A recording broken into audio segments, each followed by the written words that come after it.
So welcome to another Creative Corner powered by Ipsos. I'm Shaun, Global Leader for Creative Excellence at Ipsos, and I have Arnaud Debia with me, who heads up Creative Development. And I have Adam Sheridan, who heads up our Product and Analytics, and also the acclaimed author of our first publication, MISFITS. So a few weeks ago, guys, we were conducting a crazy ultra MISFITS marathon, which is the inaugural launch of your book that you've written, Adam. And this took place in one day. We were based out of London. We spent 12 hours and represented 14 different countries. But I guess a question that many folks will want to know is why MISFITS, Adam? Well, let's tell our viewers why indeed this publication. I think really the headline and the reason for this publication is that there's a lot of belief in the advertising industry that creativity can be an effective tool to get to best-in-class advertising that drives brand growth. But as a concept, creativity, and as a tool, it has a lot of problems attached to it. The first is that although people believe it's an effective tool, there's a lack of confidence in using it and convincing financial decision makers to invest in it in terms of time, in terms of budget, and that was confirmed, by the way, by Cannes Lion in their State of Creativity report, where 2/3 of marketers say that yes, creativity can be a great tool to get to effective advertising, but only 1 in 10 believe they can convince financial decision makers to invest in it. So I think that's one problem, and the other problem is that there's a lack of a shared language around what creativity means in advertising. So if we don't have a shared language for something, how can we hope to use it to get to more effective advertising? And I think with these problems in hand, what I recognized when I was thinking about writing this publication is that perhaps we can try and overcome this. And the way we can do that is to look to the most important people in advertising, who actually rarely have any role or consideration in creativity. And that's regular people, the people whose behavior advertising needs to influence in order to be effective. And that's what we attempt to do in MISFITS. And I believe we achieve is we present generalizable evidence from regular people and their perceptions about what creativity means in advertising and where it can feature to fuel end advertising effects. And interesting. And what can we learn from these regular people about what creativity means in advertising? Yeah, so what I chart in the book and profile is a lot of different opinions as to what creativity means in advertising from industry thought leaders, and they're opinions that we should respect and look to. However, what I recognized is that regular people really don't feature in those definitions. So what we did at Ipsos, we spoke to regular people. We asked them a series of questions about what they think creativity means in advertising. We did that amongst 20,000 people across 8 countries, and what we found was really quite illuminating, in that a lot of industry opinion really focuses very forensically nearly on originality and difference. But what we learned from these results from regular people is, while they appreciate originality and difference in creative advertising, it goes beyond that to just feelings of joy, of entertainment, of just being interested in what you see, and also just appreciating the production quality of the advertising itself. And that led us to our definition for creativity and advertising from regular people, which is an original or different experience that delivers some value for the end audience. Probably, Arnaud, just to turn to you for a second, and I think there's no secret that the industry really suffers from mediocrity, or let's rather rephrase that as a culture of conformity. So what do we learn from that, and what can you tell people about this culture of conformity? Yeah, that's very interesting. And I think, Adam, you mentioned that a bit as well with the state of creativity, because the irony is that when we speak to our clients and their advertising agencies, they all say they want to develop award-winning, disruptive, creative and campaigns. But in reality, the creative development process that the same clients or the agencies follow and work together on, generally it favors or it gives birth to risk-averse strategies and safe creative choices. Very often because they will say, well, they didn't have the budget, they didn't have the time to develop stronger creative.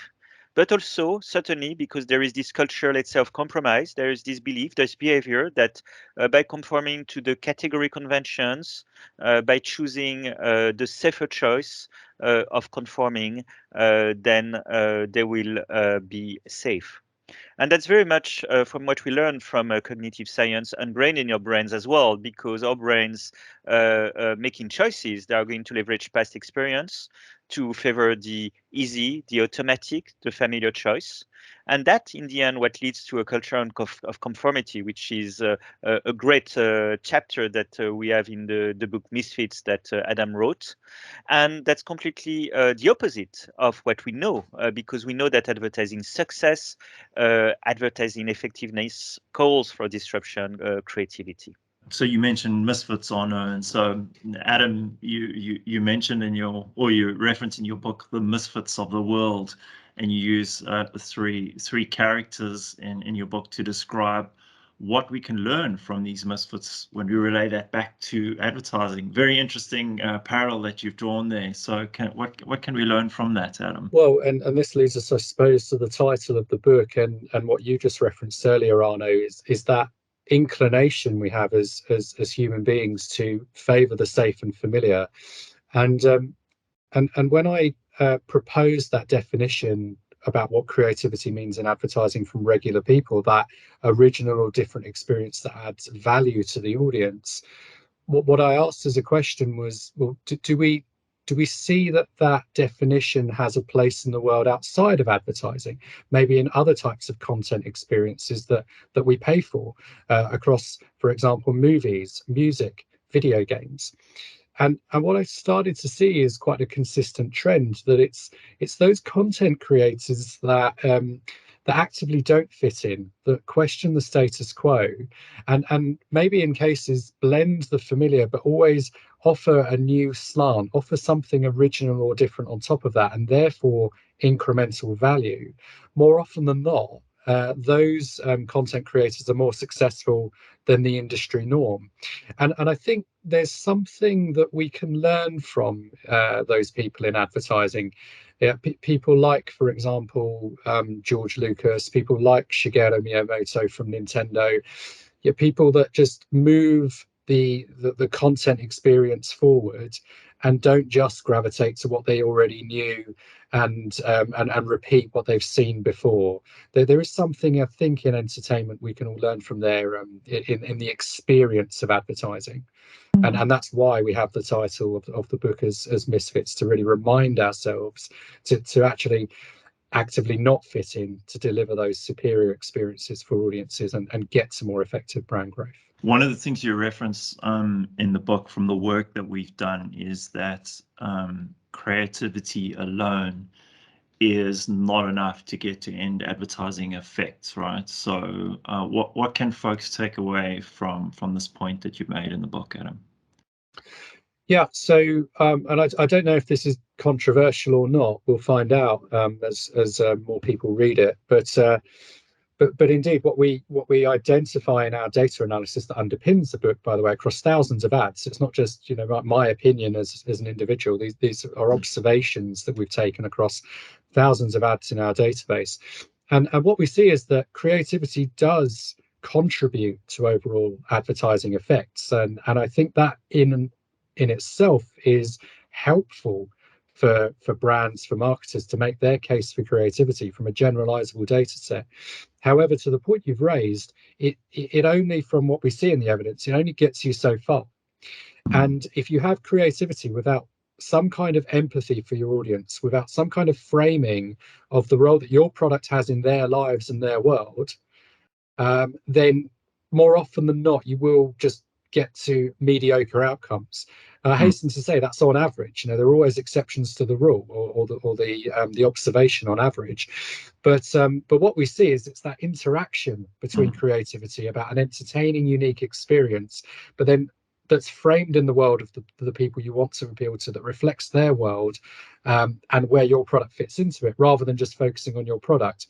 If you have an interplay between those two things, we see on average you will achieve a short-term sales effect potential of plus 20% versus the average of the database. So if that interplay, I think, is really interesting.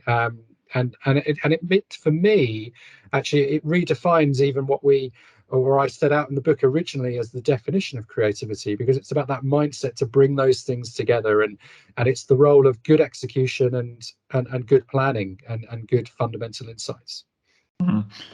Great to have that data, but I think also what you've done really well is to pack the book full of great cases. And as we're speaking about advertising, there's no better way than to illustrate this through a case of a Volvo example that you've used in the book, Adam. So Arnaud, maybe you can just tell us a little bit about how that Volvo ad brings to life what Adam's just described. Yeah, it really does a great job of exactly what you explained. When you look at this Volvo piece of creative, Volvo the parents, it's very much stands out in the sea of automotive advertising. And why that? Because, you know, instead of starting or focusing on the car and on the roads, it focuses on people, the parents, and what they go through when a newborn baby joins the house. And a newborn, as we all know, is of course a lot of happiness, but it's also a lot of new chores, routines, and it can be pretty tiresome for parents.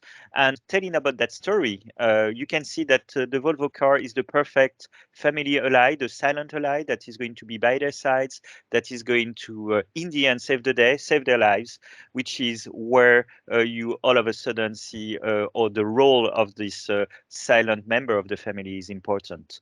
And to me, that's a great example of what creativity is all about. So you start from the ordinary, something that people can connect with, can resonate with, and it brings something extra by bringing something unique and different that the brand can offer in the experience of these people. Truly a great example, especially if we think of the automotive category that has many challenges. But let's move from Scandinavia for a moment to London. Another really great example, which is Rimmel from Coty.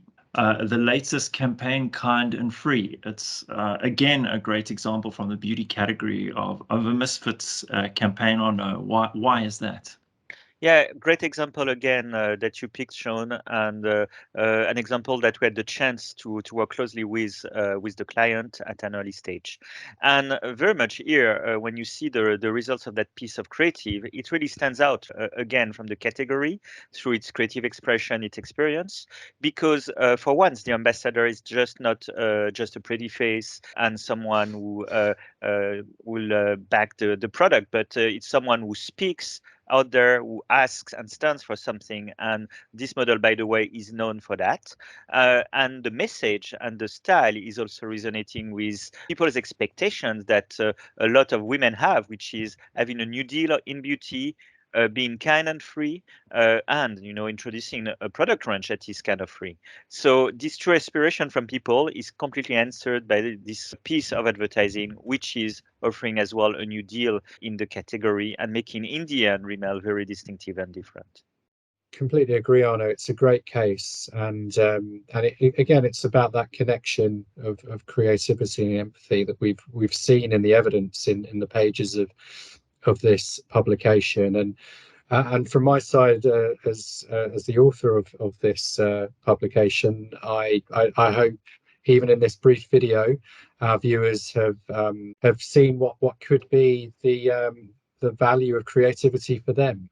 That actually actively not fitting in can be a path to more effectiveness, and also framing that in the empathy that you should hold for your audience, reflecting their world, their dreams, their challenges.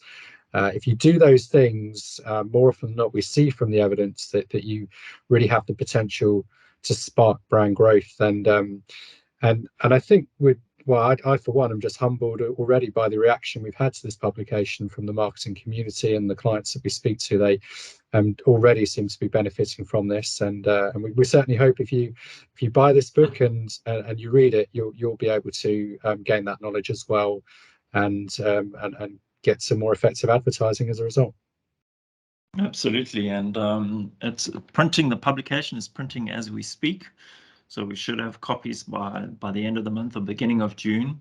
So super exciting initiative. But thanks very much for joining us in this Creative Corner, and remember to consider those findings that we've discussed today.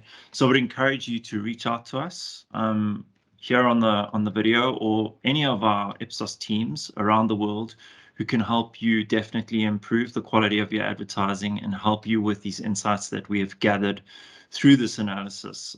Hopefully this is inspiring for you and will make you think differently about how you approach your advertising.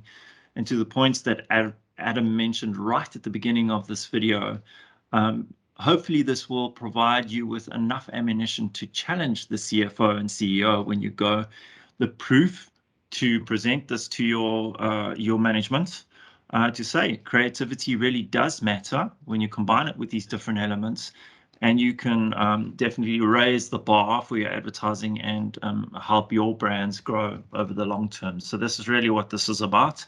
Super exciting initiative.